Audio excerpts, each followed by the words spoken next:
పొలాలనన్నీ హలాల దున్ని ఇలాతలంలో హేమం పిండగ జగానికంతా సౌఖ్యం నిండగ విరామమెరుగక పరిశ్రమించే బలం ధరిత్రికి బలికావించే కర్షక వీరుల కాయం నిండా కాలువ కట్టే ఘర్మజలానికి ఘర్మజలానికి ధర్మజలానికి ఘర్మజలానికి ఖరీదు లేదోయ్.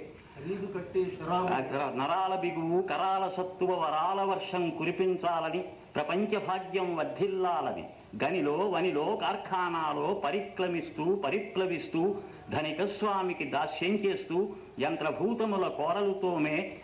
కార్మిక వీరుల కన్నుల నిండా కనకన మండే గలగల తొనకే విలాపాగ్నులకు విషారాశులకు ఖరీదు కట్టే శరాబు లేదోయ్. కావున లోకపుటన్యాయాలు కాల్చే ఆకలి కూల్చే వేదన దారిద్ర్యాలు దౌర్జన్యాలు బహిష్కరించే బాటలు తీస్తూ పాటలు రాస్తూ నాలో కదిలే నవ్య కవిత్వం కార్మికలోకపు కళ్యాణానికి శ్రామికలోకపు సౌభాగ్యానికి